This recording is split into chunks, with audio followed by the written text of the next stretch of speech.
So if you guys don't know, Karen Bass and Donald Trump are best friends. That's obviously a joke. So Karen Bass is the mayor of Los Angeles, and she is helping Los Angeles join a lawsuit against Donald Trump's administration and his ICE raids. So, and this comes after she was down on the ground with ICE. She's been talking trash on ICE nonstop, and she just hates ICE. So it says Los Angeles Mayor Karen Bass announced Tuesday that the city will join a lawsuit against the Trump administration intended to stop federal immigration raids. And she says, Los Angeles is united in our rejection of the Trump administration trampling of our Constitution. We are taking this administration to court to stop raids terrorizing our communities and violating our rights. He's not breaking the Constitution. Enough is enough. The announcement came a day after Bass confronted armed federal agents and the National Guard Monday as they marched through MacArthur Park in Los Angeles Westlake neighborhood. I got some good video of that. So both the city and county of Los Angeles, along with the cities of Culver City, Montebello, Monterey Park, Pasadena, Pico Rivera, Santa Monica, and West Hollywood, plan to join a suit filed by the ACLU of Southern California on behalf of a number of individuals and immigration advocacy groups. The federal government has concentrated thousands of armed immigration agents, many of whom lack visible identification, and military troops in our communities conducting unconstitutional raids, roundups, and anonymous detentions, sowing fear and chaos among our residents. You have nothing to fear if you're illegal. So if you're illegal, then yeah, you should be feared. You should be fearing getting deported. So yeah, they're suing them. This probably won't go anywhere. It's all just for show. This is her talking about it. Let me zoom out a little bit. Just finished working with our city attorney to file a lawsuit because we have to stop this mess. You know, the idea of having troops go through the park and disrupt the children's summer camp or drive through the streets and just pick people off the streets. We don't know if a kidnapping is happening or what. And so our city attorney is leading the way. We're filing a lawsuit. We're calling for an injunction for this to stop. We need to remember who we are as a country. I'm very clear as to who we are as a city, and I'm clear about my job, which is to make sure that this city is safe for all Angelenos, regardless of when you came here, what country you came from, or why. We got to stop it. And I know, you know what? We're going to stand strong because this city is united. We are not divided, and we're not going to let anybody divide. Yeah. Yeah, so you honestly have fought harder for all the illegals there than any of your own actual citizens.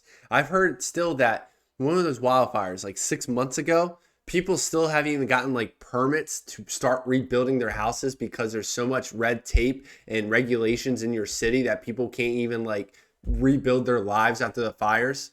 But yet you're fighting hard for this, but you're not fighting to speed up the process for that. And this is her again. Just going on this tour. I mean, last I checked, all of us work for the American people. And so... American people. I hope she heard herself on repeat. American people. As I said, I am the duly elected official here to elected by citizens. Represent the city, and it is my job to protect the city. I was not interfering. It is my responsibility to ask, what are you doing here in this park where nothing is going on? Why are you grabbing people off the street, making a lot of people believe that kidnappings are taking place? You know, we have whole sectors of the city now and the economy that has come to a halt. Our fashion district, 4,000 independent businesses, is a ghost town. We have restaurants and other places of work where the workforce is afraid to come in. Having restaurant owners tell me that this is worse than COVID. So this is damaging to our economy. It's damaging especially to the children. And this is all about a political stunt. No, you going there and saying you just want to talk to ICE is a political stunt. This right here. This is a political stunt. You're going to go there. You're on the phone with whomever, maybe Tom Homan. Like that is a right here.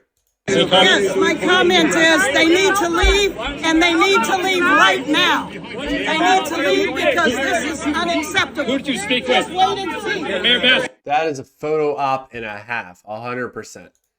So this is ICE responding to her. The federal government is not leaving LA. I don't work for Karen Bass. The federal government doesn't work for Karen Bass. We're going to be here till that mission's accomplished, as I said, and better get used to us now, because this is going to be normal. And she said something about, she posted this. This is, I think, is funny. This footage is from today at MacArthur Park. Minutes before, there were more than 20 kids playing. Then the military comes through. Basically, the military's ruining everything. Going through this nice kids park, and these, the kids are innocent and everything. Apparently, this park is known as like a fentanyl hub. So, yeah, watch this.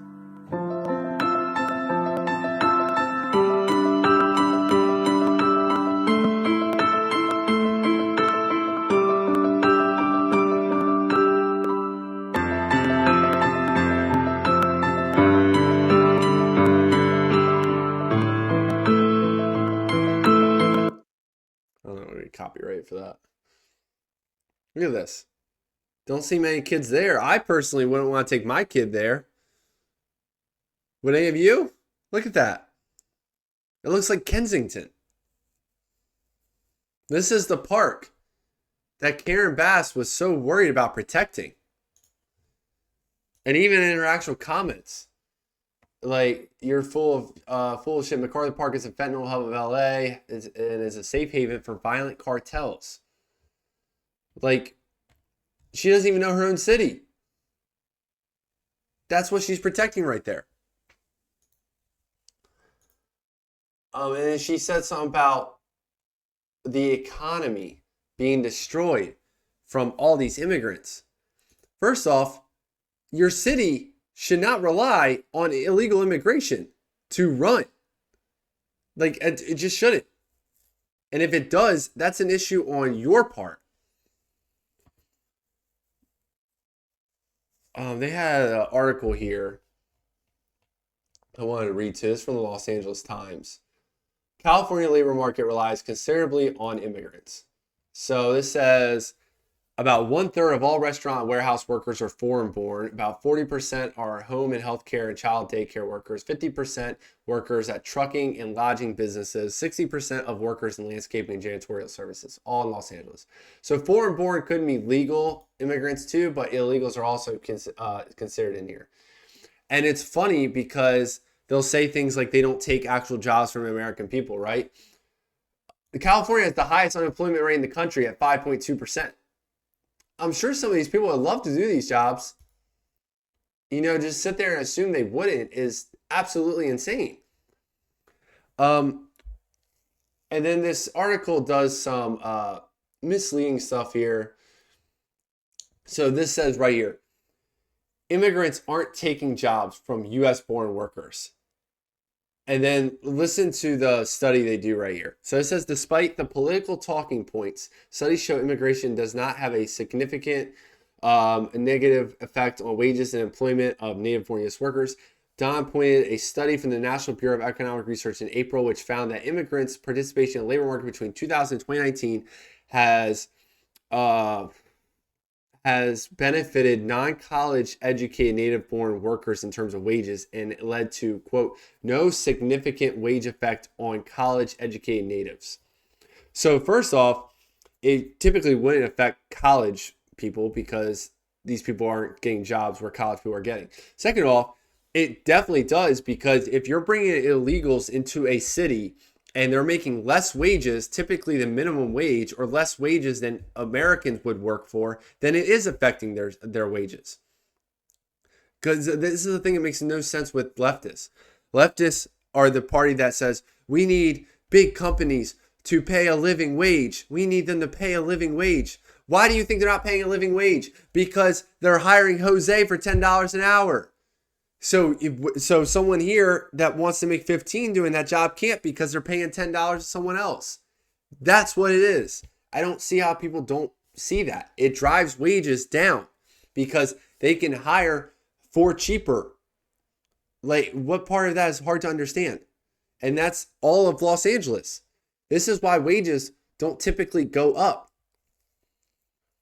And another thing too, which I didn't even think about until recently, if you're a company willing to hire illegals, right? Take the risk hiring illegals, even though they know it's against the law.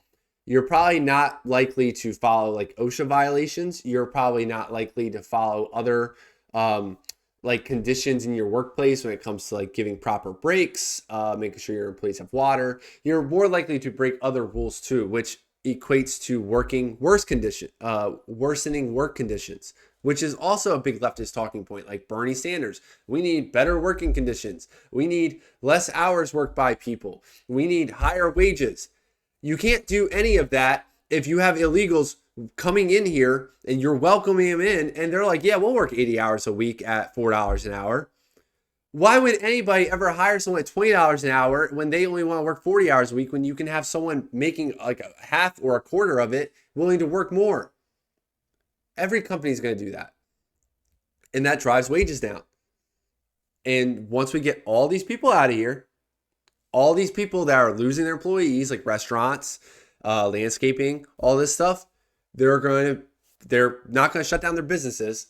They're going to pay American workers a good wage, and that will drive wages up, and it will help the economy, because these people working and not a part of that 5.2% unemployment rate in California will be paying taxes, will be contributing to society. This is not a hard concept. Illegal immigrants drive down wages, and the faster they all get out of here, the faster these people will still have their businesses and people will be making a living wage, and there'll be less people on unemployment. So hopefully ICE keeps it up, keeps it going, and does not give up on these sanctuary cities. Another thing too, I want to throw this in there before I end this segment, is that illegal migrants count towards the census.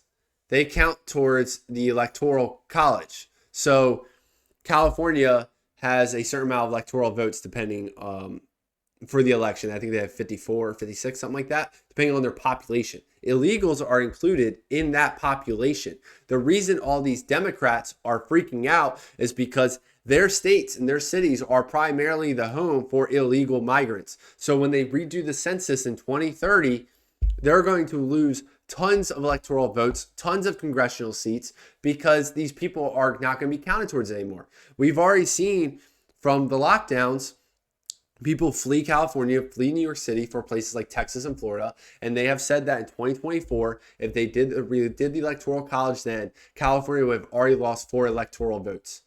New York would have lost, I think, 2. Florida would have gained 2. Texas would have gained 2. It's shifting red. And the more you get the illegals out of here, the more it will do that. Honestly, we might just never have a Democrat president again. I don't want to speak too far ahead. I don't want to jinx anything, because anything can happen. Stuff switches left and right.